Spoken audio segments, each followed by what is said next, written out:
यह घटना होगी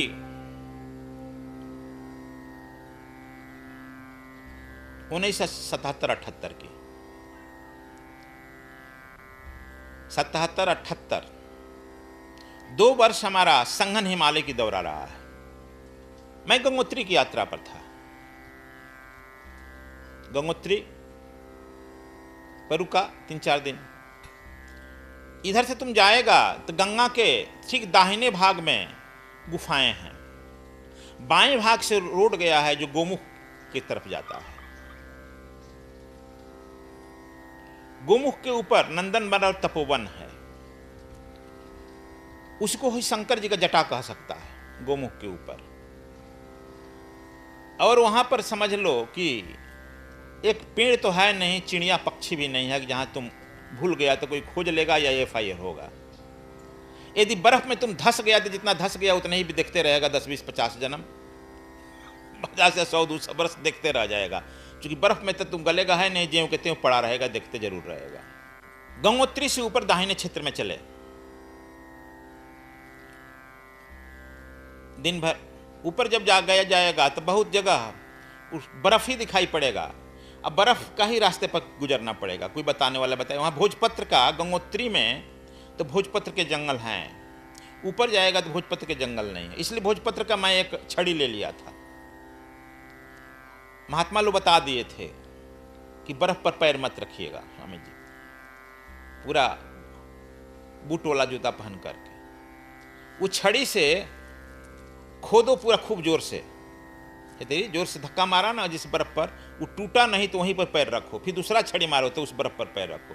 यदि छड़ी नीचे चली जाती है तब समझो कि नीचे जो है गंगा है या नदी है। वहाँ पैर रखा तो नीचे चला गया तो फिर कोई निकालने वाला नहीं मिलेगा, उसी तरह से देखते रह जाएगा। रिस्की है ना। यात्रा हम किए। जब शाम होने लगा, कहे कि कहाँ ठहरे। कम से कम 7-8 किलोमीटर यात्रा किए होंगे। रास्ते में कहीं कहीं झोपड़ी मिलती गई, चले गए। एक गुफा, झोपड़ी नहीं गुफा, उसी में मिला है पहाड़ में। संजोग से गुफा दिखाई पड़ा, हम वहाँ रुक गए। उसमें से एक महात्मा जी निकले, कहे कि महाराज जी आप आगे मत जाइए, यहीं रुक जाइए। तो हम भी चाहते ही थे शाम को रुके। शाम को उनके गुफा में रुके, खाए। देखो यहाँ वहाँ ठहरे, लेकिन उनको सब परमात्मा भोजन देता है ना। गुफा में लकड़ी, चाय बनवा कर दिए, पिए। जाकर हम अपना स्नान किए। स्नान का करना है बताओ, वहाँ ठंडा में स्नान करके तो मर ही जाएगा। लंगोटी बदलना है, कपड़ा बदलना है, उस गंगा के ठंडा पानी से थोड़ा पोंछ लेना है शरीर। बर्फ। हम रात में गुफा में रहे, उनसे बात हुआ, ध्यान पर, योग पर, तंत्र पर। खैर इनकी बारे में नहीं कह रहा हूं। और कहे कि हम आ गए हैं 10-12 साल के ही अवस्था में, महाराज जी यहाँ हैं, यहाँ से अब आगे मत जाइएगा, मेरा अंतिम यह गुफा है। यहाँ भी आप आ गए हैं, बहुत कष्ट में आए होंगे, आगे यदि जाना बहुत कष्टमय होगा, फिर आप बचिएगा नहीं। लेकिन थोड़ा हम जिद्दी हैं, अब थोड़ा जिद कम हो गया है। जो कहता था कि यहाँ मत करिएगा, वही हम करेंगे। समझा? तुम कह देगा इस जिद्दा मत, हम उधरे जाएंगे। अब थोड़ा जिद कम हुआ है 2-4 साल से। वो कह दिया कि नहीं जाएंगे। हम भर रात सोचते रहे कब सुबह हो, कब हम भागे यहाँ से, इधरे जाएंगे। क्या है। ठीक सुबह 4 बजे महात्मा जी से एक मुट्ठी चना ले लिए, रासामे को मांग कर रख लिए थे अपने झोला में। एक मुट्ठी सूखा चना और एक रोटी, गुड़, सब्जी मिल जाएगा वहाँ, गुड़ मिल जाएगा, नमक मिल जाएगा। रोटी जानता है किसी का मिलेगा, या तो मक्का का या नहीं तो बजड़े का। बस सब्जी उब्जी का नाम मत लो, ना हरा मिर्चा। खैर एक रोटी और थोड़ी एक मुट्ठी चना हम रख लिए सूखा और चल दिए। कहा कि चलो अब दिन भर का तो भोजन हो ही गया ना। सुबह 4 बजे उनसे कहे नहीं, उठे, शौच हुआ, चल दिए उधर सीधे। सुबह जब सूर्य निकलता है वहां एकदम लालिमा, तो बड़ा दृश्य होता दिखाई पड़ता है। और सूर्य हिमालय से टकरा करके तुम्हारे शरीर पड़ता है तो गर्मी भी आती है, शरीर में स्फूर्ति भी आती है, क्योंकि बर्फ से टकरा कर तुम्हारे शरीर पर आएगा डायरेक्ट। जैसे जैसे सूर्य निकलता है वैसे उस हिमालय पर गर्मी आदमी महसूस करता है। हवा बहेगा तो ठंडा मारेगा। जब मैं आगे थोड़ा बढ़ा, मुश्किल से 2 किलोमीटर, तो एकदम खड़ा पत्थर पहाड़ दिखाई पड़ा, खड़ा पहाड़। लेकिन मुझे मालूम होता था कोई अज्ञात शक्ति मुझे करी और चलो और चलो, खींच रही है। खड़े पहाड़ पर कैसे चले? फिर नीचे देखे कि नदी जो बह रही है गंगा, उसके किनारे मुश्किल से 1-1.5 फीट पत्थर है, पत्थर कह रहे हैं, बर्फ है। 1-2 किलोमीटर इस बर्फ पर यात्रा हम यदि चले जाएं तो हो सकता है खड़ा पहाड़ वहां से कम हो जाए। वो जो छड़ी लिए थे उस पर मारते हुए हम आगे बढ़े। कहीं कहीं पानी में चला जाता था, गंगा का पानी, गंगा किनारे किनारे जाएगा ना, बड़ा कठिन है, बड़ा जलन है। इस ज्वाला में जलना कोई खेल नहीं। आगे तुम बढ़ गया तो पीछे भी नहीं लौट सकता है। चला, समझो कि 12-1 जब बज गया तब बड़ी जोर से भूख लगी तो वह रोटी खा लिए। पानी दिखाई पड़ रहा है लेकिन पानी पीने की हिम्मत नहीं हो रही है, क्योंकि पानी जो बड़ा गर्मी गर्म है। समझा? एक छोटा सा डोलची रखते थे, उसे लेकर के थोड़ा सा 1-आध घूंट पानी पिए। जहां पानी जाता है समझो कि अब अंदर हलहल मचता है, ठंडक, बाहर ठंडक अंदर ठंडक। इसीलिए खेचरी मुद्रा, यह खेचरी मुद्रा हमारा हिमालय पर हरदम, अभी भी जाते हैं तो खेचरी मुद्रा रहता है। ये सब हम सीख लिए थे पहले। खेचरी मुद्रा और प्राणायाम, यदि प्राणायाम तुम मैक्सिमम किया है तो प्राण शक्ति भरा है, तब तुम्हारा काम चलेगा। बिना प्राणायाम में आदमी, प्राणायामिक आदमी हिमालय पर रुक नहीं सकता है बहुत दिन।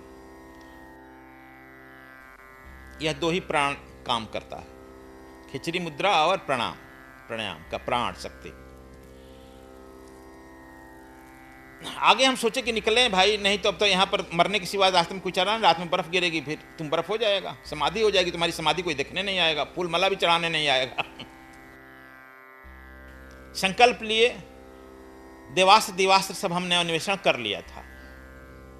कुछ छोड़े, कुछ यहाँ पर जो शक्तियाँ हैं उसको खींच कर लाओ, जो मुझे आगे रास्ते ले जाए दिखाए, छोड़ दिया था।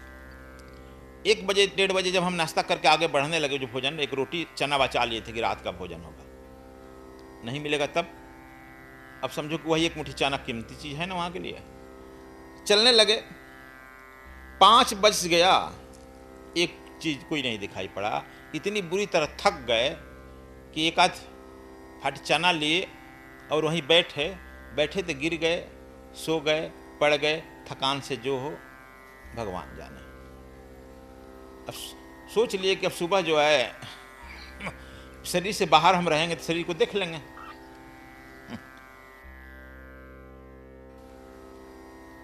लेकिन अभी देखो, जहां तुम समझ जाते हो कि कोई मदद करने वाला नहीं है, वहां पर कोई मदद पहुंच जाती है। जब तक तुम्हारी शक्ति है वहां से वहीं हमको भान होने लगा। देवास्त्र दिव्यास्त्र छोड़ दिया करते थे कि कोई भी शुभ शक्तियां हैं आ जाए।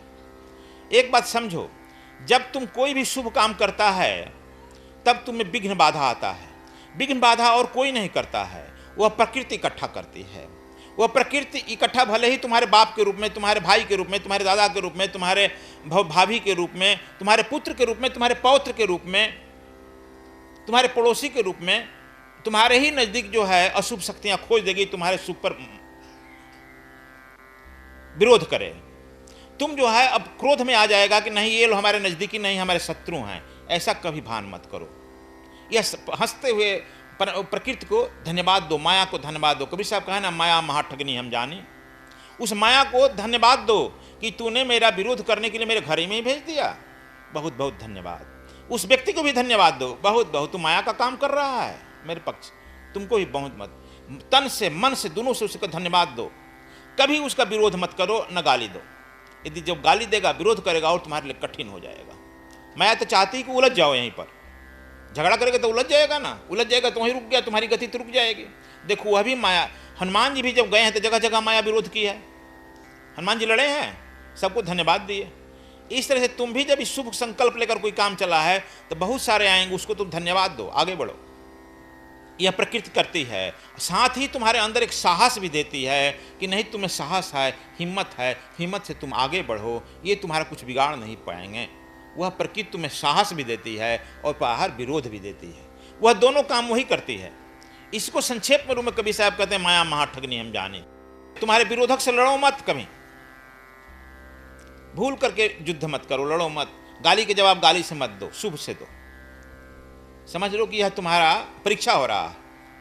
जो आदमी जितना बड़ा परीक्षा देता है उतना बड़ा अधिकारी होता है ना।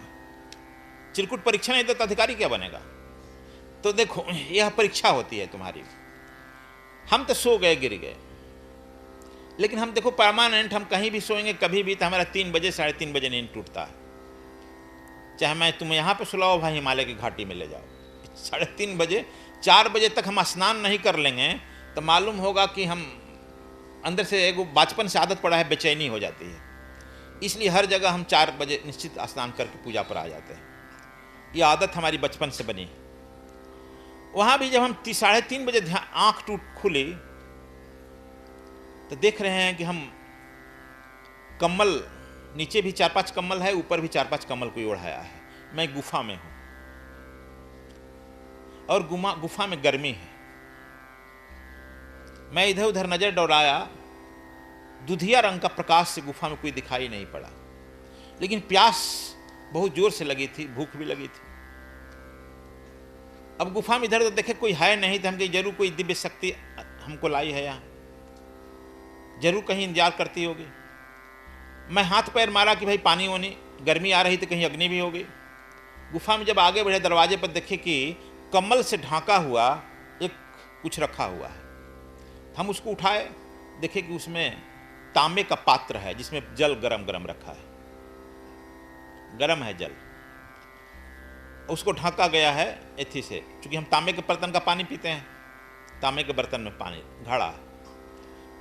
4-5 गिलास पानी निकाले, छक्कर 4-5 गिलास पिए, कहे कब जान में जान आया। अब हम चले शौच होने के लिए, बाहर निकले, देखिए विशाल हिमालय, दिख ही रहा हिमालय, बर्फ से आच्छादित, और नीचे बर्फमयी गंगा कलकल कर रही है। कोई आदमी नहीं, पक्षी का भी सवाल नहीं। हम शौच छुए, फिर उसी तरह से कपड़ा उपड़ा बदले, लंगोटी उंगठी फिर आए अपना बाहर।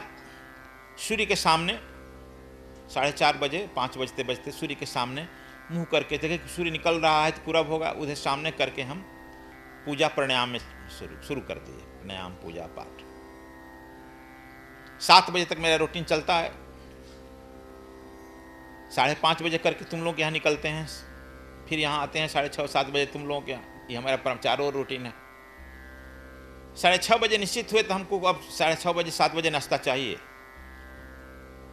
अब वहाँ पर नाश्ता क्या मिलेगा?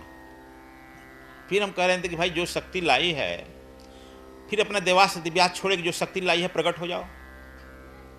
और यहाँ पे इतनी व्यवस्था किया तो और तो कुछ बताओ। 7:30 बज गया, कुछ नहीं हुआ। तब हम अपना झोला में से हाथ डाले, आधा मुट्ठी चना था सूखा, उसी को खाए, फिर पानी पिए। ठीक जब 10 बजा, दूर से 2 आकृति आते हुए दिखाई पड़ी। जब नजदीक आए तो 4 आकृति दिखाई पड़ी। नजदीक जब आ गए लोग, मैं खड़ा हुआ स्वागत करने के लिए। भाई महात्मा का दिव्य शरीर, 2 व्यक्ति का शरीर जो मालूम होता था 40-45 का, 2 आदमी का शरीर जो मालूम होता था 30-32 का। यह देखने से मालूम हुआ कि दोनों जो हैं जेवा भाई हैं, वो भी दोनों जेवा भाई हो सकता है। ये दोनों भाई ब्रदर, 30-32 वाला भी 40-45। चेहरे बड़ी तेज था, कम वस्त्र, लाल वस्त्र पहना था, लाल ओढ़ लिया था। यह जानने से मैं समझ गया कि ये लोग हिमालयन ही है, सन्यासी, ये लोग यहीं रहते हैं, इसलिए शरीर का इन लोगों का एडजस्ट कर गया है ठंडा। हमारे प्रणाम करने के पहले ही वे लोग प्रणाम किए। देखो जितना बड़ा आदमी रहता है ना, तुम लोग प्रणाम नहीं किसी को करता है कि नहीं हम प्रणाम करने से छोटे हो जाएंगे।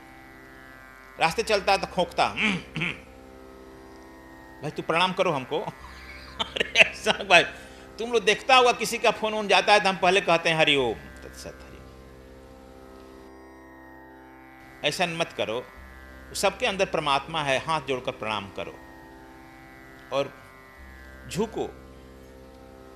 झुकने से तुम्हारा कुछ नहीं जाएगा, करने से जाता है। ये देखो दोनों सब शक्तियाँ हमारे, हम खड़ा हुए रिसीव करने के पहले ही फटाफट प्रणाम कर दिया झुक करके। नज़दीक आए, लगभग 10 बजने जा रहा था। 10 बजे जानते हैं कि हमारा भोजन का टाइम होता है। आगे आदमी जो व्यक्ति था मुस्कुराते हुए कहा कि स्वामी जी आप तो 7 बजे नाश्ता करते हैं, चने का, मूंग का बॉयल किया हुआ, फल लेते हैं। वो घड़े के बगल में तो रखा हुआ है, आपने लिया नहीं अभी तक। 10 बजे भोजन करते हैं, आपका भोजन भी रखा गया है घड़े के बगल में 10 बजे। नहीं, अच्छा। कहा कि यार हम तो किसी को देखे ही नहीं, पहले आप लोग परिचय तो बताओ कौन हो। कहा कि परिचय हम लोग 10 देंगे, आपका भोजन का पहले समय है, प्रसाद तो पा लीजिए। आपने तो अल्पाहार लिया नहीं, बाल भोग तो लिया नहीं। घड़ा के जो गर्म पानी आप पीते हैं पीतल में, घड़ा तंबा में, वो पानी तो रखा था तंबे के बगल में ही, देखिए ढक करके आए के दिखाया, देखिए ये रखा है आपका फलाहार। तो हम कहे कि हम तो इतना कष्ट में, मन से कहे कि हम तो इतना कष्ट में यात्रा से आ गए, ये कहाँ से आ गया सब। देखो वे जोगी जो है मनस्वेता होते हैं और प्रकृति जो है तुम्हारी व्यवस्था करती है, परमात्मा तुम्हारा व्यवस्था करता है।